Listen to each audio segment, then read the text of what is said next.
I have been with my company for 25 years, and 23 of them have been phenomenal. And the last two, I have been unsettled for a couple of reasons.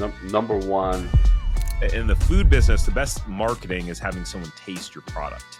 The nice thing with the Robs is I know you know, if you use your retirement plan to start your business, once you sell your business, that profit goes back into your 401k, basically. But honestly, Rolling Suds, and I'm just plug for Rolling Suds too, as soon as I saw it, the marketing, the truck, the everything, I was like, that looks cool. And they shouldn't make a business decision on something looking cool, but it was what it first drew us to it, right? I mean, look at our cool shirts, look at this logo. You mentioned that you did mostly group validation calls. Do you remember what type of questions you asked?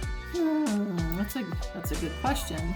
I think one of the ones that I asked was, welcome to the Zero to Profitable Franchise Podcast, the best place for you to come to figure out the right franchise to buy and how to get and stay profitable. My name is Tarek Johnson, and I've bought, grown, and sold multiple franchises and got myself free from corporate America, and now I'm on a mission to help you do that too. Here you'll find some of the most in-depth profitable franchise secrets, tangible strategies, and specific mindsets to help you create your dream life through franchising. All right, welcome everyone. I'm here with Greg and Julie Kern. They were, and I guess technically are, still clients and now business owners. Very exciting. Congratulations and welcome. Thank you. thank you. Good to be here. So let's just start out.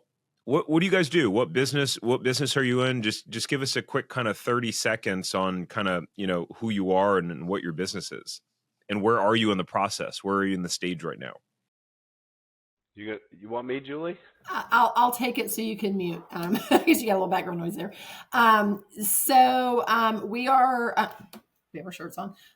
Rolling Suds Power Washing is the franchise that we bought, it's the world's largest power washing company at this point. And we were wheels on the ground November 18th. Is that right, Greg? This past November 18th, 2024. And so we are fully launched. We are in our off season right now. So we're using that time to do a lot of boots on the ground marketing, trying to get the operational side of things, our systems processes down, prepare for spring, which is where we expect, the onslaught of especially residential to come in. And that's really, like your season is spring, slows down the summer, picks back up a little bit, and, like August-ish, into a little bit of fall. So we're just preparing for that. So we came on board basically right before Thanksgiving into Christmas. Not the best time to, from the standpoint of being able to go actually do business and produce revenue, but it has proven beneficial in that it gave us some time, even though we had a little bit more capital outlay for payroll, gave us some time to get our legs under us a little bit and, do some, especially on the commercial side, more marketing.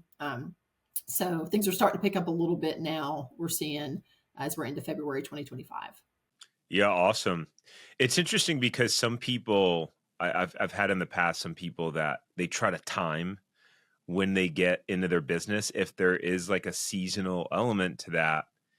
And I don't know that that's the right thinking, because trying to enter in peak season has its own set of challenges anyways. But what are you guys' thought now that you're in it and you started in the off season? I don't know. How do you guys feel about that? I mean, you alluded to a little bit of the pros and cons, Julie, but for someone who's like, no, I want to wait and I want to sign my agreement right before peak season, I don't know. What do you say to that? We talked about this because number one, we were financially in a position where we had both financially and emotionally budgeted for, hey, this thing's not going to hit the ground running when we're starting in November. So that's the first thing, is our expectations were set. But number two, we had a decent amount of jobs during that period coming out because we had done a good bit of BD before we launched, and we got to get our sea legs under us. It allowed us to do it at a pace that wasn't frenetic, and it allowed us to make our mistakes, because there's going to be mistakes, especially in this business. Um, it allowed us to learn some of the pitfalls, some of the things we need to be careful of, some of the things we need to improve on. Um, so it ended up in our mind being a benefit, because I I really can't. And Julie brought this up. I can't really think of going into this thing and all of a sudden you're getting all these jobs every day and you're not really ready for it. So I hope that answers the question. Yeah, no, it does. It's almost like the analogy I use with kind of things taking off too quickly, or potentially people that sometimes want to buy like a high performing resale, but they've never managed or led a team or hired and fired. And it's like it's almost like trying to learn how to drive in a supercar where the margin for error is so slim, and it can be quite, devastating, and you can really kind of, jack things up. But what you alluded to kind of mistakes that you guys, have made and worked through already. I don't know, what's an example of one mistake that you've made and that you feel like you've learned from already and pivoted and like, aha, okay, we're going to do this next time. So just one. So um, a simple one is when you're pressure washing on someone's patios, you got to move furniture off, and the first couple of times we didn't take before pictures of where that furniture was, and you already know where it's going. They allegedly they may not have been put back where they were supposed to be. uh, so um, we we we've adjusted on that now. We know we need to take pictures of that specific thing beforehand, um, and that's just one example. Just one other quick one is that since we're using a chemical when we're spraying, um, we we missed once or twice where we thought that the windows had been sprayed well enough outside with pure water afterwards that there wouldn't be any markings on them, white spots from the chemical. But when it's wet, it looks clear, but when it dries, those spots are there. So we just learned that, hey, when we think we're done rinsing, we just need to rinse more. We need to rinse more so that it's not there. So those are just two. And the beauty, though, of our particular business is that with it being home services and it's not, as Greg would say, rocket surgery, power washing really isn't that hard. Um, we were able to start jobs with friends and family at discounted rates, for free.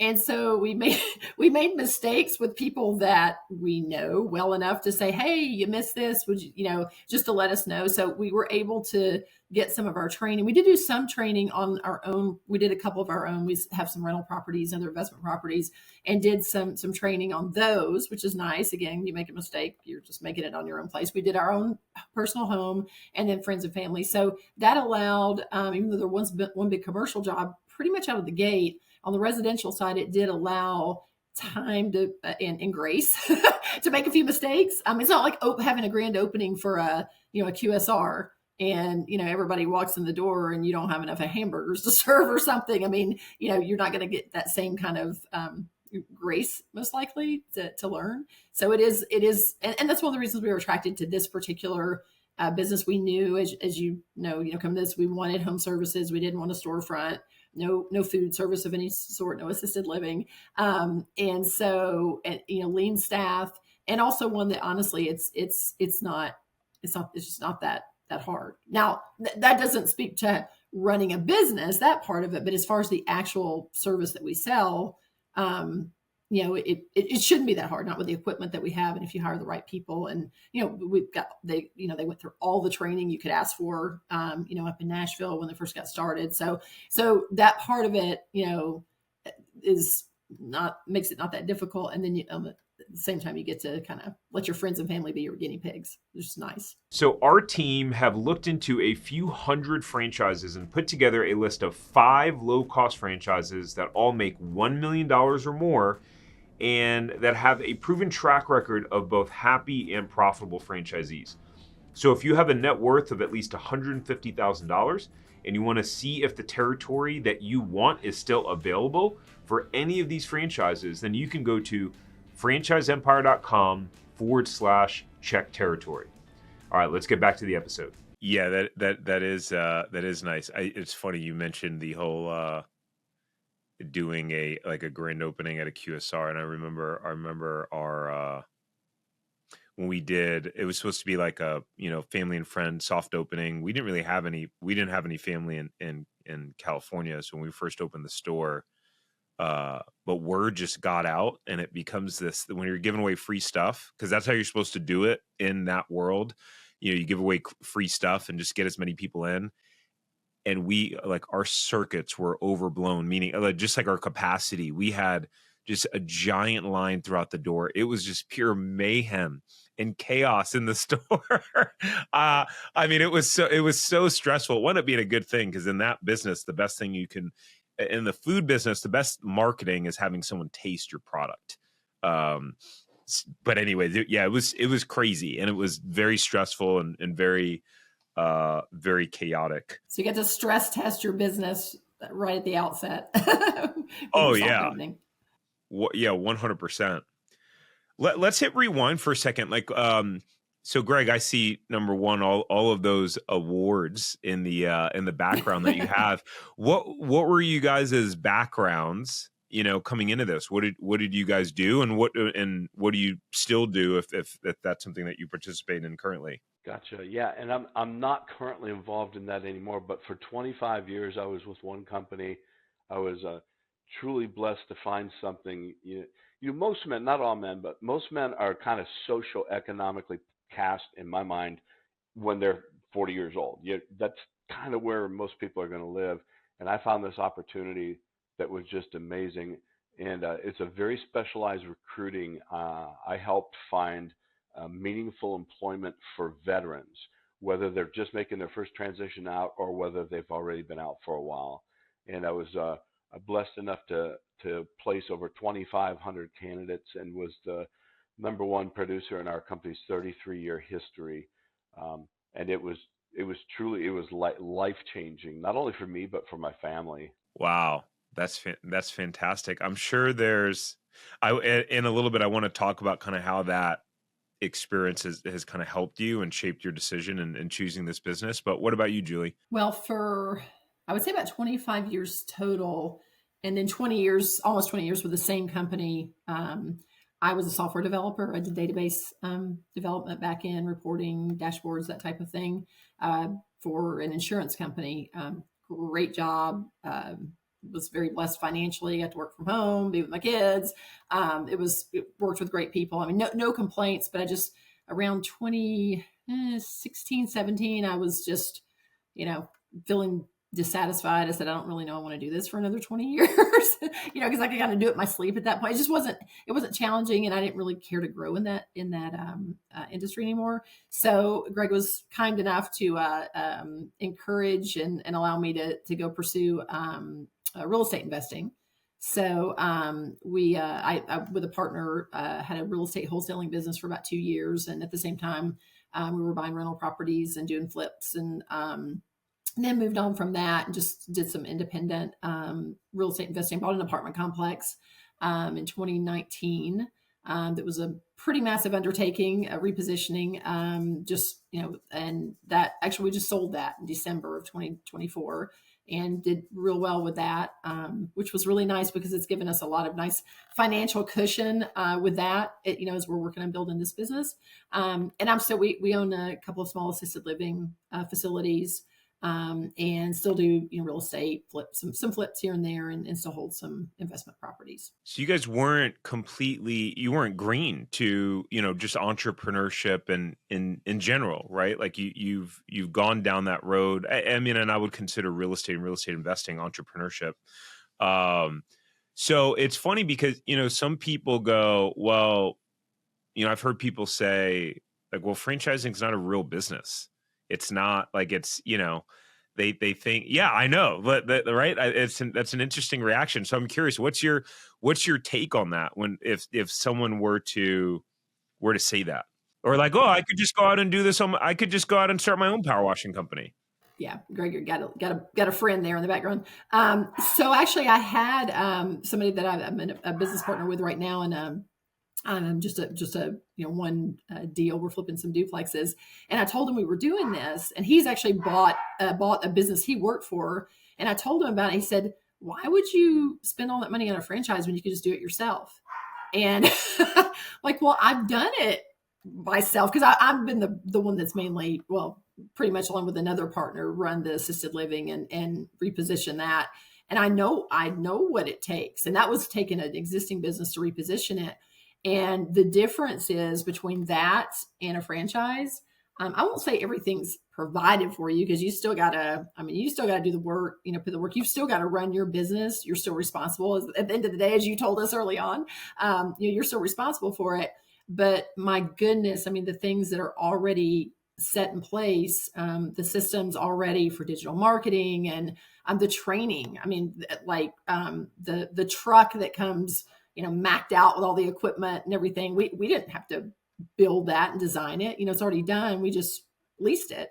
And Greg and his son Taylor, who's our general manager and our lead tech, went to training in Nashville in November, as I mentioned. And I mean that they're out there for 5 days, Greg. Just in the mix, all kinds of hands-on training. I mean, that's just stuff you cannot replicate that if you're building something from scratch. And I think the big thing I know from my friend was, well, you're spending all this money on a franchise fee and you're gonna pay royalties. Well, you're going to spend it one way or the other. It's either going to be in time, it taking a lot longer, and mistakes, or you're going to basically leverage what somebody else has already designed and put in place. Yeah, for sure. Greg, anything to add to that? No, I think she covered most of what I would have mentioned as well. Cool. So here's a question.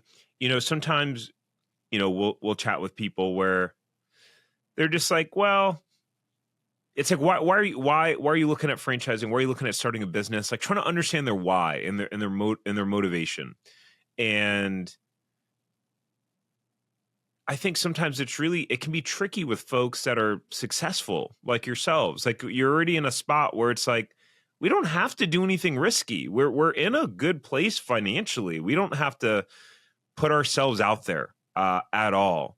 So I'm curious for you guys, like if you can rewind back to, 6 months ago, 9 months ago, what was happening and what was the conversation between you two that spurred this, hey, I think we should start another business and I think we should look into franchising. So I'll take the first part of that. I'll let Greg take the second part. Hopefully he'll know what that is since we're splitting it up in parts here. But so I was early to, let's say, first quarter 2024. I'm a little bit of a plate spinner, and to a fault, I'm trying to be a recovering plate spinner, and that I take on more than I probably should.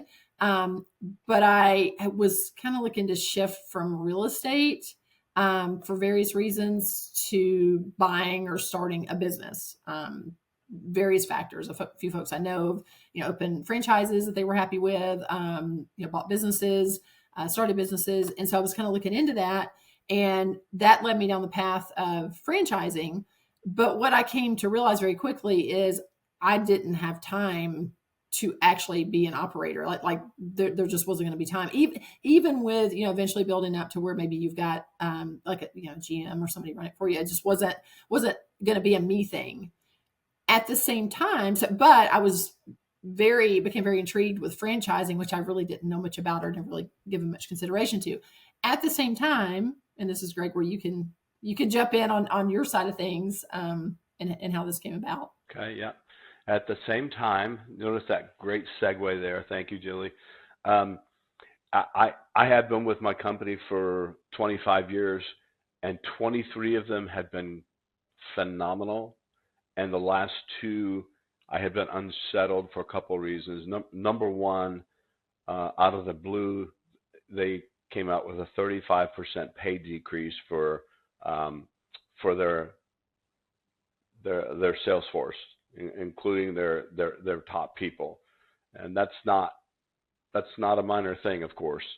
Um, and then the culture had changed where we used to always pride ourselves, Tarek, that that we were an unusual sales organization because we weren't that proverbial Shark Tank. Um, we played nice in the sandbox with our cohorts. We didn't have any geographic restrictions, so we're all calling all over the place. Um, but things changed, and I allowed it to impact how hard I worked. You know, it's still your responsibility how you respond, and that was one of my responses. As I just I didn't work as hard because I felt like a lot of the effort I was putting in was you know not benefiting me, and I didn't like that. But Julie, what happened was Julie watched me and she could see that I no longer had the passion and love for what I did.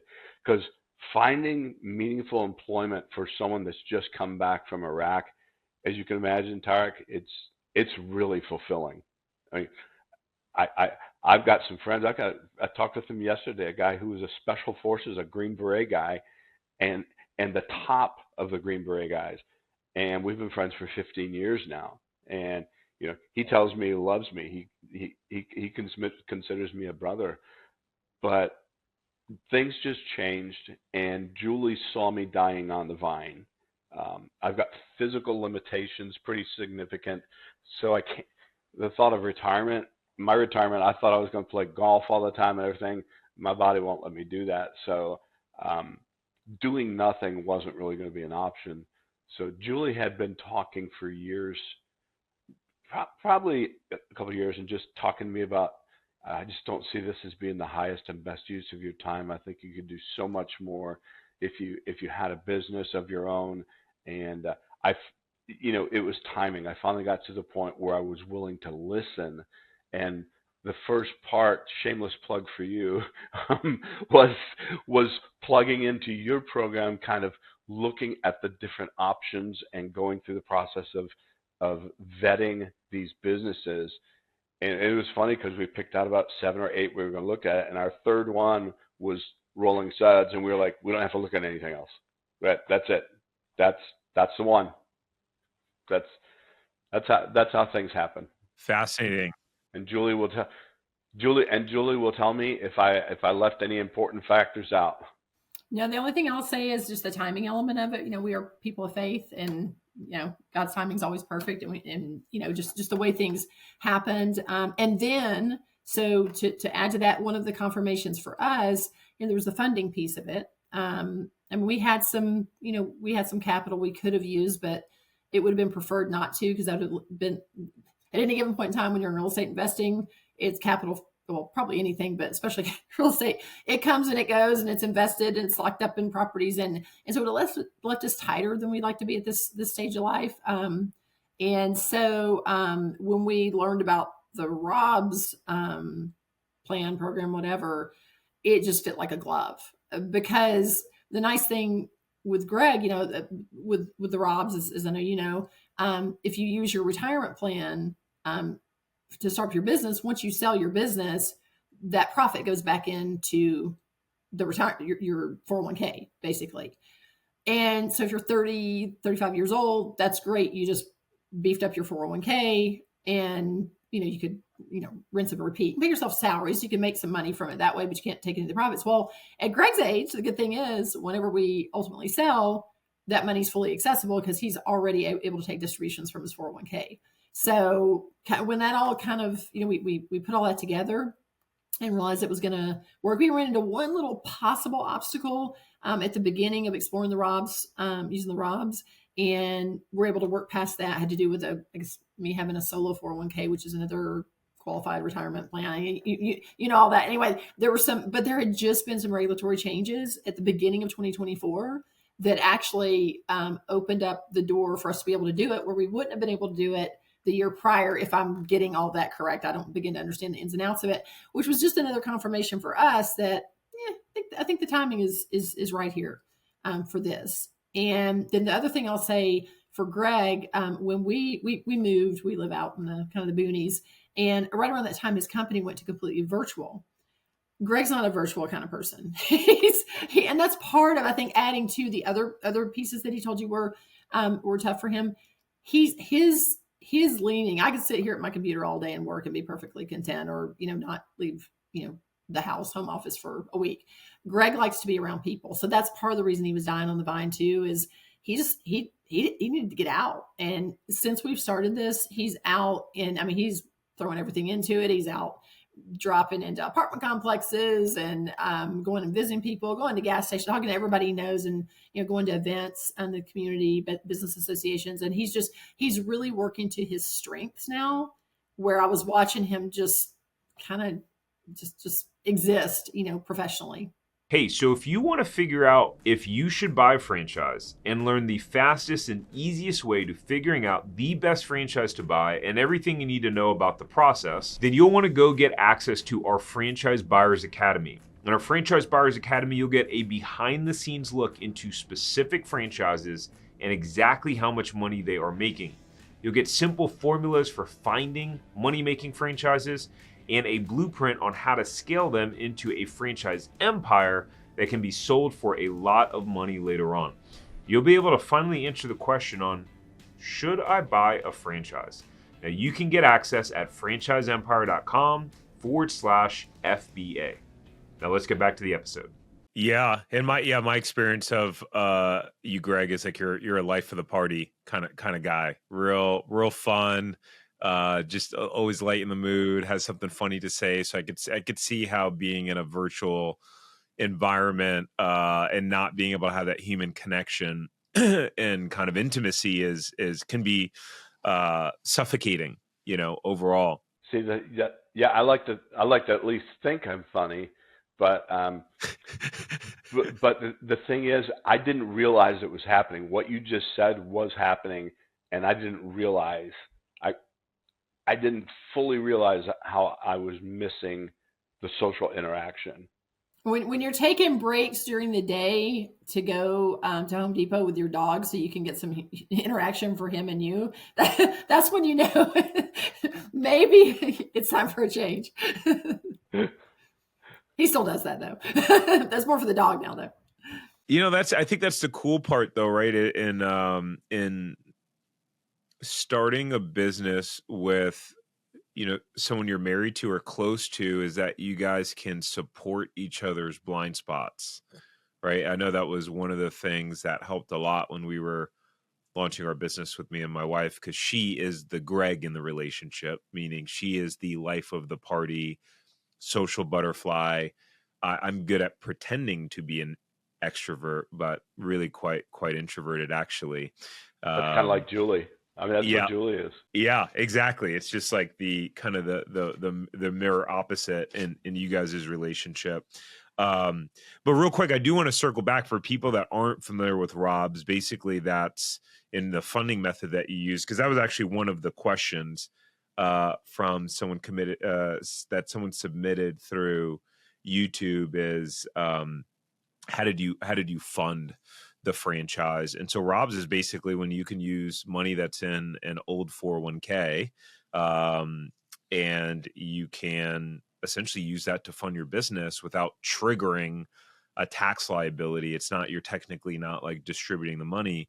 And for you guys, you went fully Rob's, right? Like you didn't do an SBA loan, did you?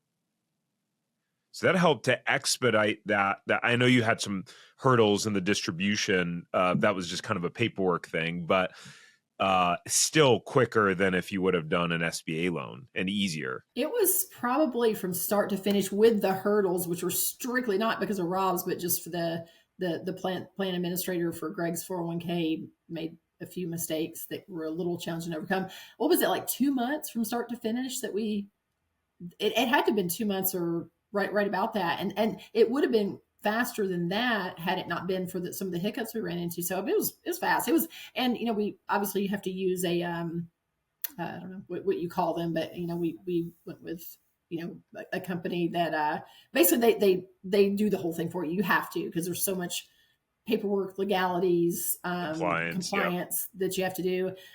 So you don't, I mean, other than answering questions and providing information, it's just, it's nothing. I haven't done an SBA loan, but I know that they are, it takes longer. There's a lot more. I mean, you have to qualify. You don't have to qualify for this. You just have to hire somebody to do it for you, basically. Yeah. Tarek, one of the very cool things too, and this is more about the franchisor, we had commitments that we had to pay by at certain push points, and these mistakes that were made during the process delayed funding, and they just this is our new franchisor, and they're saying, hey, don't worry about it. If it happens in 2 or 3 weeks later, we know you're good for it, that kind of thing. So that was a really, it let us know we were getting in with a quality company.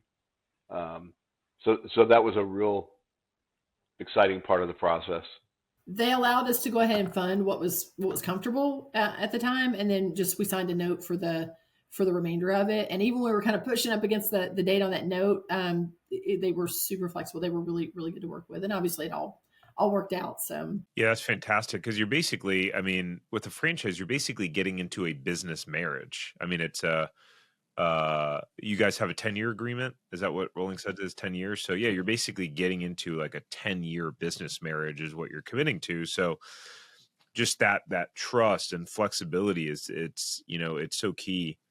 So I'm curious, like, just to, how did you guys wind up coming across like us and our content in the process? Where did that happen in the journey?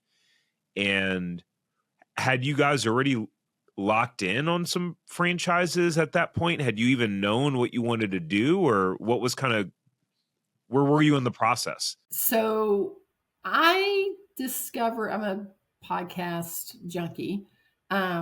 And so I can't remember, there was something that piqued my interest with franchising, Email a Guide or something. And then I started digging a little bit more, and I came across your podcast, and I started listening to it, and reached out one day. Basically, I talked to Greg about it. We talked about it. This was all kind of in my head for a while, developing, and then, I ruminated on it for a while, and then I talked to Greg about it, and we actually have the dates because I wanted to make sure I had the timeline right. But on July 12th, we had our initial call with, I think it was Daniel, who we spoke with. Yep. Yeah, just kind of the intake, like, to tell us about the program and everything. And then we signed up. It was around July 16th, 2024, when we signed on with you. So a few days later after that call. And we only knew that we had certain criteria for the type of franchise. Like, as I mentioned, we did not want a storefront. We wanted a lean staff. Did not want, assisted living or, home care or anything like that, because we've already got that, done that business model. And wanted it to be honestly something that didn't require like HVAC, where you've got to have licensed folks working for you. And honestly, when I think we only really had calls scheduled with 3 different franchises. So anyway, the timeline, we signed up with you. We started working with Kevin, and had given him our criteria. We met with one other one, but honestly, Rolling Suds, and I'm just plug for Rolling Suds too. As soon as I saw it, I saw the marketing, the truck, the everything. I was like, that looks cool. And they shouldn't make a business decision on something looking cool, but it was what it first drew us to it, right? I mean, look at our cool shirts. Look at this logo, and the truck is even cooler. That was the first one that Taylor liked as well. When we were going through things at the very same time, it was funny because I was unsure at that point. Yeah. So the Taylor and I both were like, yeah, but again, it's power washing. Now, it was a young franchise, so there was that part of it, because there just wasn't a lot of, like, I mean, the FDD was pretty light because you really only had, it was just one, the corporate location, who'd been in business for 30 years. So who had obviously had this down to an art at that point. So there was some risk there. Obviously, Aaron Harper, I listened to him on several podcasts. I know he's tremendously respected, and he's a rock star. And so that had a lot to do with it. So we just, I mean, we He's the CEO. sorry. Yeah. Sorry. Yep. And so, I mean, we honestly, I mean, we made a quick decision. We signed our franchise agreement August 18th. I'm looking at my notes here, August 18th. So about a month after we signed up with you. Wow, that's super fast. I didn't realize you guys did it just just about a month later. Yeah, that was, and that's not to say that you didn't do your due diligence either, because I know that you guys did, and we had, conversations Yep. on the group calls. So I'm curious, and like, how did and I'm assuming you guys both maybe took advantage of different parts of the program just based on like kind of personality styles. How did, well, number one, first, actually, I want to take a step back. What I loved is that you guys already had a criteria coming in. I think that comes from your business experience, right? Like most people they don't even know all of the things that you kind of spouted off as criteria points. They're just kind of like wandering, like, I don't even know what I want. I'm open-minded. And it's like, no, we got to be more laser focused than open-minded. But so I love that. And I think that definitely contributed to how quickly you guys executed. How did the process of the program, how did that help you? Which parts did you utilize? And do you think you would have found like rolling suds on your own, or do you think you would have made a decision that quickly? No, there's no way. No, Absolutely not. no. I think, I mean, I didn't know what an FDD was coming in this, had no clue. So I don't know how long it would have taken to discover, oh yeah, this is the first thing you need to be looking at. So I think honestly, a lot of it for me was just learning about what franchising is, learning the language. I mean, it's got its own, lingo. It's there's all these things, you talk about all these things. And I mean, most people aren't going to know what an FDD is, or even maybe a franchise agreement. That one might be a little more straightforward. So I think it was just the ability to go through and understand the process, what we should be looking at, franchise validation calls, which we probably didn't do that as to the degree that we should have, because we ended up doing more group calls because that's kind of what was encouraged. But they were tremendously helpful. And now since then, the folks that were on those calls, we've been able to. Greg, you look like Minecraft for a second there. That we've been able to, we've been able to, draw on their knowledge, the very ones that we were on the franchise validation call with, and they've been extremely helpful. I mean, everything was the best we can tell was very accurately portrayed. But I think just understanding what process to go through, because we there's no way, I don't even know we would have ever done it had we not signed up with you. Interesting. Yeah, I would agree. I would agree with that. And to be fair too, Tarek, Julie, you mentioned earlier playing to each other's strengths.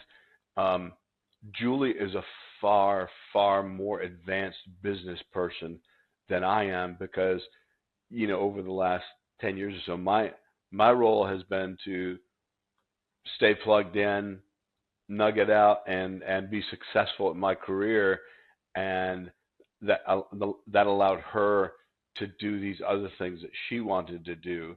And she's a consumer of books, she's a consumer of podcasts, that kind of thing, where I haven't been. But she's just more advanced than me. I'd be in rough shape trying to do this business without her. AKA, I've made a lot of mistakes that I've learned from, in addition to learn from other people's, hopefully through knowledge and education. But and that's part of the reason why we knew we did not want anything that required a lot of staff, because I mentioned we own the assisted living, which it's been a little over 4 years now, and it's not doesn't because it's smaller. It's we probably staff about 16 people at any given time, but it's a 24/7 business, and staffing is hands down the biggest pain point, 100%. So I did not want to be us to be in a position. I mean, if you don't have staff to go do a power wash somebody's house, somebody calls out for a day and you can't get that covered. That's different than, oh my goodness, these people aren't going to get their medications and their food. I mean, that doesn't happen because it can't happen, but somebody's got to cover it, right? and at times, and early on, it was me or the other owner. We were having to step in and do that, and I never ever wanted to be in that position where you're business is so ultimately so dependent on you, because we're in that business, we're not small, the smallest we could be, but definitely not big enough that we could leverage, more employees. So this is kind of perfect. We'll have how many employees this year, Greg, including enough like to cover, the part-time guys, Probably maybe. 6, Yeah. 5, 6. Yeah. So tell me about the actually, I want to jump back to something, and then we'll come back to staff. I do want to come back to that because one of the questions that someone asked on YouTube, they wanted to know, well, what kind of questions did you ask during validation? You mentioned that you did mostly group validation calls.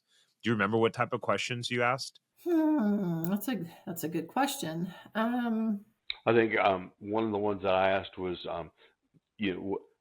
what so far, what, and this is pretty easy stuff. Um, what have you liked most about the franchise itself? What are you happy with the support you're getting from them? Um, and then the flip side is, hey, if there's anything that for you is a negative, what's something that you would like to see done differently, about the support and the overall franchise systems. Yeah, those were all, and it's funny. You're like, it's simple stuff, but it's such a solid question. And I would imagine there were some stuff where they were like, hey, we'd like to see this done differently. And I think sometimes people think that, oh, if you hear anything you don't like in validation, then, kind of run. Or it's like, no, like nothing is perfect. No relationship is perfect. No job is perfect. No business is perfect. You just want to hear like what is it? You don't want to, this is kind of I guess not a crude analogy, but a weird one. It's like if someone walked up and just randomly punched you in the stomach, they would probably knock the wind out of you, and it would you're not expecting it. But if someone was like, hey, all right, brace yourself, I'm going to hit you in the stomach, you're able to weather the storm a little bit more. So it's like, all right, well, I just at least want to know what I'm walking into, right? Because then I can handle it, from there. That's how I met Julie. She came up and punched me in the stomach, didn't even tell me. But not very hard. That's hilarious. Okay, so you're talking about staff and team. So tell me about your team and how it's structured and what are the roles? Goodness, Tarek, that was our actual first major roadblock, was because our first hire and the most important hire is our lead technician. He's the guy that's going to drive the truck. He's the guy that's got to have some mechanical and plumbing prowess and that kind of stuff. Found a guy, liked him a lot, had a final lunch with him, hired him. He drives a motorcycle, kind of a crotch rocket, and he told me he'd been pulled over by the police a few times lately, and I told him, I said, hey, here's a scoop, though. If you start getting tickets, it's going to affect your insurance rate for driving our truck and everything, and plus, I need you, so be careful. Tark, 1 week later, I texted him and asked him, hey, what shirt size do you wear? Do you want a hat? That kind of stuff. And the text reply I got was ominous. It just said, this is Gage. His name was Gage. This is Gage's mother. Who is this? And I told her, and she called me and found out that he had been killed in a motorcycle accident a week after I hired him. And it was also like 5 days before we were going for our final training in Nashville, our hands-on. And so then we put the ad back out, and like within a day, I found Derek, our guy now, and he just, Julie, I don't know that we could ask for someone better, right? Yeah. And it was hard though to do that after Greg got that call, because I was listening to his end of the conversation. I'm like, this does not sound good. I mean, even to repost that ad, it was gut wrenching because they were so excited about this young man and he was so excited about the opportunity. And I mean, it was just like, and so they actually, in his honor, his memory, although they couldn't put anything on the truck specifically, they named it Gage. So they, like, our employees know that, the truck, and his mom knows, and they she texted us on our texted Greg, sorry, on like the opening week, the launch week. And he went to the memorial service. And I will say too, because it was kind of, it was at the same, like, you're like, you're floored, right? I mean, that this has happened, and it's right here in our community where we live. We knew exactly where the location was. Horrible, and at the same time, you're like, but we've got to have somebody to go to that training, or we're going to have to delay our launch. So it's like this. You're sad, but you've got to keep moving, and thankfully, yeah, Greg and Taylor identified the lead tech, who's been amazing, and went to training with them. But I will say too, I just want to kind of give a kudos to Rolling Suds. They were so kind and so gracious. I think they sent flowers, Greg, I believe, to the service. And I mean, they were just Wow. and one of, I believe it was Jimmy, right? Greg had actually interviewed Gage. He had been part of that first interview. I don't know if he interviewed him, but he sat in. I don't think they technically do that, but he sat in on the interview just, to provide feedback. And I mean, it was a punch that they got to him. I mean, they truly, you could tell they truly felt it and cared. And it's the fact they took the initiative and, sent something to the family. And I mean, and they didn't know, he hadn't even worked a day for us yet. I mean, he was, I don't even think he was fully onboarded at that point. He may have been. So, so that was tough. I know that, and that's more information to start with. But then what I did is I thought, we're going into the slow season. But I've got some jobs where I know we're going to need help. So we hired 4 part-timers. Wouldn't need 4 part-timers, but you hire more than you need, right? Because you're going to have some fallout. And that's what we did. So we hired, we hired a total of 5. 2 fell out, and we were exactly where we needed to be for these jobs, which we had a couple of big school jobs initially and everything. So we got those accomplished, and then 2 of those guys fell by the wayside when things got slow. So we've identified and hired 2 more at this point, probably looking for 1 or 2 more to be part-time. We may be able to work some of them full-time during busy season, probably will, but we're setting expectations where we're getting part-time guys. So that's our staffing model for right now. Yeah, and we have, unfortunately, we've got 2, the lead technician. That's like your big hire. You have to, your one hire you've got to have to go to training, and the most important one. Now, we hired him and guaranteed him income for 90 days, 40 hours a week, whether he could work or not. It's a little painful when you're running payroll because we just didn't always have work for him. We tried to keep him busy. But it was, it was a little tough early on because you're kind of burning through that payroll. But if they're good, he was good. We weren't going to be assured of having him come peak season if we didn't do something. And I know there's different franchisees that handle it differently. Some wouldn't do that. Some said they absolutely do. I guess some of it comes down to, we did have some capital, buffer there. But he's worth it. And then we were able to hire another guy.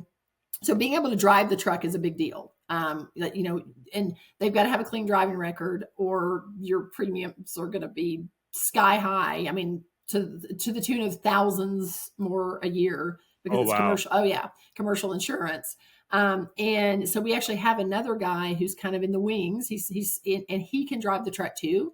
So hopefully, Lord willing, we'll be able to keep him busy enough that when we add a second truck, because that's the goal, they want you to add a second. And when I'm talking about trucks here, I'm talking about a big box truck with all kinds of tanks on it. Greg knows the makeup of the truck better than I do. They're how much is a truck all in? About 100. It's about 150,000, isn't it? Yeah, but it's leased, so it's a lease. I think we had to put down about 30,000 on the first one. And the payments maybe 2,200, 2,300 a month. Yeah. Thankfully, Rolling Suds now has a deal where you can get into your truck with no down payment, which is really, we were really super excited that they came up with that about 3 months after we already put $30,000 down. Yeah. Thanks. I asked them if there was any kind of special dispensation refund kind of thing, but they were having none of it, Tarek. No. No do-overs, no go-backs. But anyway, so it's just kind of trying to prepare for that second truck and having that guy who can also drive the truck, because it's got to be you're not going to put anybody behind the wheel of a vehicle, $175,000 vehicle. So anyway, so there's that, and then like the part-time guys. And one of the things I wanted to say too, so the concept of working on your business versus in your business, and the temptation, I know all too well is to just, hey, I'm going to jump in and I'll get on the truck and I'll go help power wash. And, and that's probably a good thing, a little bit of that early on. But for Greg, because he does have physical limitations, he could do it, but he shouldn't do it because it's gonna impact him. He's had several back surgeries, and it just creates a lot of physical discomfort, pain if he overdoes it in that way physically. So it's kind of forcing him to make sure that he's stepping back and working on the business and hiring people to do the operations side, as opposed to in this business, it'd be very tempting. Oh, I can jump in, I can say payroll. It's going to, save us some money. He just shouldn't, not that he can't, but he shouldn't do that. And he has, of course, somebody behind the scenes that's reminding him of that fairly often, that, hey, you don't need to jump in there and do this. Let's find people, because you're going to need them in the peak season anyway. And we'll burn a little bit more payroll if we have to, to bring them on, to make sure if we have, we have any jobs that we've got staff and you're not out there, power washing. Tarek, another thing about staffing, since you're talking about that, in this day and age, you got to pay people. We're paying our, gosh, we hired our lead tech at like $26.50 an hour, and then our regular techs, these are 19, 20-year-old guys. So some of them are 40. We're starting them out at 18, 19, which is in Northwest Georgia is pretty good for this kind of work.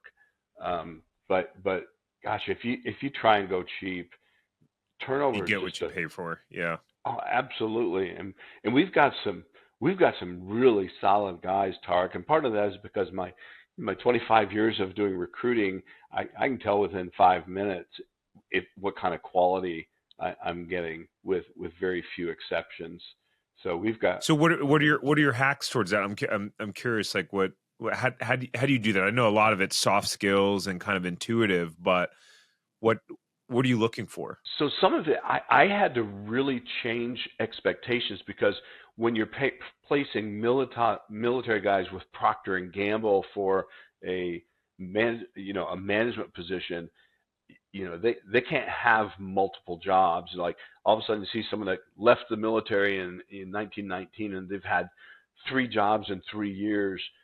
During COVID, that was a little different, because there were some legitimate things, but 3-4 times that's a pattern.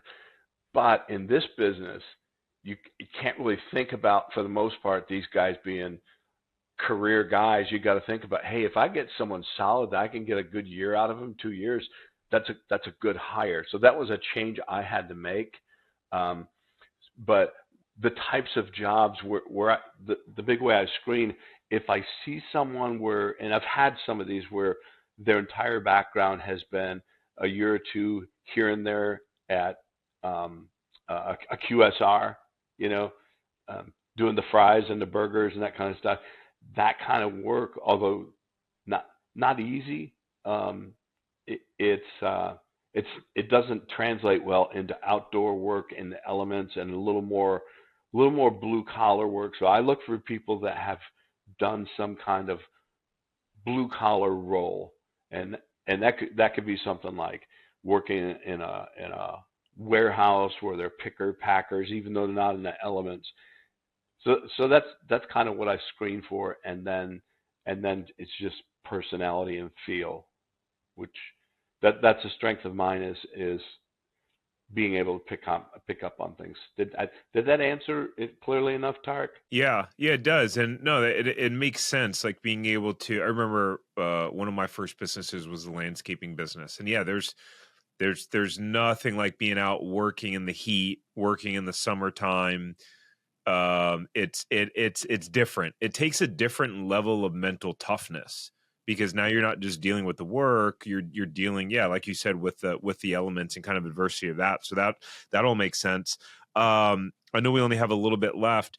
Another question that we had was, what are your kind of projections? You can share as much or as little as you want here, be as general, as specific as you want. How do you think about your financial projections going into the first year And what's your overall mindset around, hey, this is where we want to be after year one? And to provide a little bit of context, some people, we'll have conversations with some people and they'll go, I want to make a 100 grand year one. Or like, well, then you should go get a job. You probably shouldn't start a business, because even if you could pull 100 grand out of your business year one, if you're trying to build anything, you need to reinvest that into your business. It's not a good growth strategy to take all of the profits out of your business. So as you guys are looking at your pro forma, your projections, and going into your business this year, what's your overall mindset, or just kind of like target overall? Is it just reinvest back in everything? Yes. So for the most part, yes. Now, because of Rob's, Greg, as the owner, is required to take a salary. He has to take a reasonable salary. That's actually a requirement. We might have to jump on that too, and by since I'm not really doing that, but but you got, once you start making money, yeah, we're I think we're good right now. So okay, because yeah. There's some. It's not like, hey, I mean, we're not quite there yet, but that is going to be a requirement. That doesn't mean he has to take a salary of $200,000 a year or anything. It'd be probably going to be more like 40, something like that, just to show it's reasonable. Or he could actually be commission based or something like that, where he pays himself, like a go ahead. I'm sorry. I was going to say that Tarek, you probably know this. When they say reasonable salary, it's designed to protect, so that someone, just like Julie said, is not taking a $200,000 salary where they're basically using their retirement funds to pay themselves without the tax implications, kind of thing. So when I first came at this, I thought, well, maybe they're looking for you to take something really, really small, but no, it was just like, hey, it can't be something crazy high to where it looks like you're gaming the system. So, but as far as projections, I mean, we're still kind of looking at it. As a matter of fact, we're going to be working with our marketing team coming up pretty soon to provide our revenue projections for the year, because that will feed into our marketing plan, and they'll actually help us develop our, how much do we need to spend on PPC? What do we need to do spending on maybe print advertising, or other, types of marketing. So we don't really have that nailed down. I think we have some general ideas. I know, just for context with Rolling Suds, I think one of our rock star franchisees last year, and keep in mind, these guys are like 1 year under their belt, right? Basically one full season, or one, I guess, full year under their belt. I think the biggest, the rock star was like, wasn't he over about 800,000 in revenue? Close to it, seven something to 800. Yeah. Yeah. So that's kind of like top of the food chain, right now. And that was with one truck, I think, and adding the truck, as you add trucks in, that's where you start to see, a big impact, assuming you have the businesses support it. So given that, the plan would not be he's not, we do have some runway, very, very important. I just have to say, like, figure out a way to have some kind of financial runway in the first year. Because we're working with a nice buffer with the capital that's in the business. But, personally, year one, there wouldn't, other than the quote unquote reasonable salary he has to take, he wouldn't be taking any. I'm not an employee even. I'm not an owner. I'm not an employee. I'm just a volunteer because of the limitations with Rob's and my own business, 401ks. I can't be. So this is all volunteer for me. But yeah, it would be to reinvest. We want to get to that second truck, hopefully within they say 6 to 7 months from launch. But it would be we would like to see that happen this year, and just reinvest in that. And so it's not like, year one, Greg's going to be taking a big, fat, juicy salary. There's going to be some, that's supported by some of our other endeavors. I'm broke. Yeah, that's broke. Yeah. And I mean, there are, if someone's goal is to take as much money out of the business as it can, you're basically going to be working as an owner operator, and you're not going to be building a team, and you're going to be working probably 60, 70 hours a week in the business because you're trying to do everything. So, and you're going to hate it, and then you're going to sell it. And you're going to quit. Exactly. Yeah. right? If you're trying to build something, I always say to people, it takes really 3 years to get to maturity in your business, and I that turns some people away, but it's the truth, and it should turn some people away. I mean, to be quite frank, because then you're just not going to, make it through that time. I look at where we are, now in year 4 at Franchise Empire, and it's kind of crazy now. We're actually in the next three weeks, 30 days, we'll hire 3 full-time people, pretty high level positions, whereas over the last 3.5 years we had hired 3 full-time employees, and then we're going to do it in 30 days. And so it just takes time.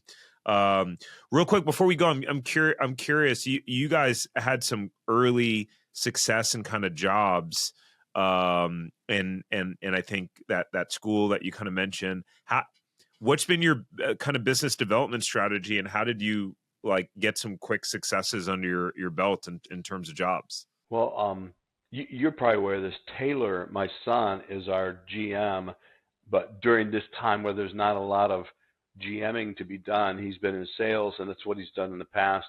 He connected with Julie said, "Hey, why don't you try looking into Floyd County schools?" He happened to get the right guy, and we didn't have to go through any of the rigmarole of you usually have to do with the government to go through the school system.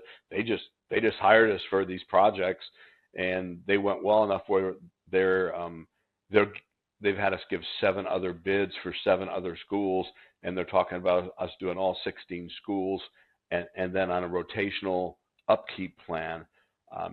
And then for Julie and I, and per the franchisor, we focused really hard on apartment complexes, because apartment complexes get filthy in the breezeways, that kind of thing.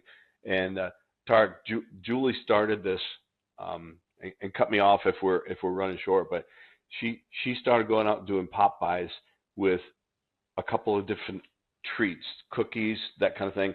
And she would go in and she'd come into your businesses and say, "Hey, Tark, I come bearing gifts. First of all, this is going to be the easiest decision you get to make today. Which of these do you think you and your team would like?" And you can see the glass gatekeeper thing go down. They just warm up immediately. And then she says, "Hey," and then I've mocked all this. She says, "Hey, we don't have a brick and mortar, so this is our version of a grand opening. We wanted to introduce ourselves and find out if you might have any exterior cleaning needs." And it's like amazing. The first 2 she went and saw the first day. It took a while, but they've both become contracts. Wow. And that's been almost, not exclusively, but most of what we've been doing. And that's on the commercial side. So the residential, a lot of that's more like digital, signs, putting signs out, door hangers, so it's a little less relational. I mean, it's still relational, but this is building relationships. And so, we looked at, we've got a CRM, and we were kind of looking at some of the numbers, and we call them pop buys. I don't know if you know who Brian Buffini is. I'm a huge fan. I do coaching with them. He's my doesn't know it, but he's my mentor. I love him. And pop buys is his thing. Like, he's a huge proponent. That's how he built his business, working by referral. He's big in the real estate world, for people who don't know. Real estate agents, actually. And they did just some other business coaching as well, which, I work with one of his coaches, but that's his thing, is he calls them pop buys, whatever you want to call them, site visits. But when we looked at our numbers recently, and kind of, by and large, all of our quotes that are out and converted customers came from doing that, boots on the ground. Now, granted, the franchisor, basically in our onboarding, that's what they laid out for us. This is what you need to do. Go to basically apartment complexes, hotels. This isn't something that we came up with. It's just maybe the method, a little bit, and the approach has been helpful. But it has hands down right now on the commercial side. The school thing was great. But those don't happen it happened perfectly on that one, which was amazing. But you're not just going to pick up the phone and call a school system or anything else. And yeah, come on, we need it right now. So sometimes you will, but this is a little bit more. And you're also following up. Goals in the follow up, following up, checking in. We're gonna drop a direct mail thing to all of our apartment complexes that we visited, which is about probably 70.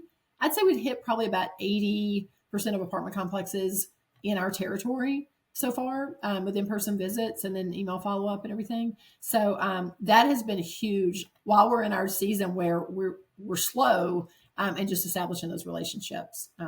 And so yeah, it's been helpful. And then we also had some other commercial marketing, we use a company that does email blasts for us. And now we're using actual cold calling, believe it or not, commercial and residential cold calling for power washing. Didn't even think that was especially residential, but apparently last year the franchisees had a lot of success with it. So wow. And who does that calling? It's a company called Phone Staffer. Oh, they do it for you, or pay for them to do it for you. Yeah. We've got a dedicated cold caller. I think 4 days a week. Right now, we're only doing the commercial, but we're going to bring on the residential once it gets a little closer to peak season. We've gotten some pretty good leads out of it. Mind blowing. What a cool element of the franchise business, right? It's like so you guys aren't the one training the cold call, like the franchisors training them. Well, no, and actually one of the franchisees, this is the cool thing. One of the franchisees found them. I can't remember who it was, Greg, which one, but anyway, they found this company. It might've been Matt. But anyway, and then took it to the franchisor. And that's one thing with the franchisor. They're really good about, hey, if you've got a suggestion, for anything like that, bring it to us. And so they start now, the scripts are all geared. We don't do anything. The scripts are already there for the franchise. So I would have never thought that B2C cold calling and power washing would yield results, but some folks have had a lot of success with that. And the B2B has proven to do well as well. That's incredible. That is so cool. And that really blows my mind. Okay, before we go, kind of shameless plug for someone that, is just kind of on the fence of trying to figure out franchising's right for them, if they should do it, how to find the right fit. What would you tell someone considering working with us at Franchise Empire and using our system with the modules and the group calls and the working with our brokerage team? I guess what would you say to that individual based on your experience? Greg, you want to go first? Yeah, I would say, if you're going to be looking at and inspecting a bunch of franchises to find the one you need, think of a funnel. You're putting a whole bunch in to try and see if you can get that one that comes out the bottom. Well, using your system, the funnel, instead of being like this, is more like this, because you're allowing us to give you the information that you guys ask the right questions about. Like Julie said, we don't want a lot of employees. We don't want a brick and mortar. We want to be in a service industry. All these other things. And so all of a sudden that funnel, like I said, goes to this. And instead of trying to look at hundreds, you're giving us 6 to 10 that, like, hey, based on what you told us, these are the ones we think you should look at and inspect. And so it takes a lot of the guesswork and just saves wasted time, if that makes sense. Yeah, and I would add to that as well. Starting a franchise, it's a big capital investment. Not a big capital investment, a big time investment. It's a big deal. And so spending, I don't remember what the fee was now, but for to work with you, Tariq, I can't remember, but whatever it is, it's paid for itself so many times over, because it helped us to go into this with more confidence. Still a healthy fear, I guess. As you should. Yeah, but still confidence that we had gone through the process and we're going into it with eyes wide open, as opposed to, hey, we'll save that whatever, we'll just do it on our own. Kind of like we don't need a franchise. We'll just open a power washing business on our own. Well, anything about power washing, we do now, but we didn't then. And so it's trying to save. If you're trying to save that amount of money to go it alone, you don't need to be even considering a franchise if you don't have a like pennies basically relative to opening a franchise to invest in education and having somebody guide you through the process. That's my opinion. Boom. Mic drop. Greg, Julie, thanks so much for being willing to do this. I know you guys are crazy busy. You're slammed. These insights and windows into your world and your journey, it's what people like the audience and just folks who watch our content is what they want the most. They want to hear from real folks like you guys who, are just in the journey and kind of like what have been some of the challenges you faced, what's worked, all those things. So I appreciate you being willing to take, an hour and 15 minutes out of your day and just share your journey and share your story. So thank you. Yep. Thanks for having us. Absolutely. Invoice to follow, though. I love it. See, I said, Greg, you're always the life of the party. You always got something funny to say. He's like, no, I'm not joking. I was just going to say, who told you I was joking? No, truly, thanks for thinking of us and having us. Yeah, absolutely. All right, guys. Hey, before we go, thank you so much for listening to this episode. Please subscribe here on YouTube if you haven't already. And the biggest thank you that you could ever give me is to share this episode with someone who you think will benefit. That means that we can share this message with more people and hopefully positively inspire them like we have you. So thank you. And until next time, go build your empire.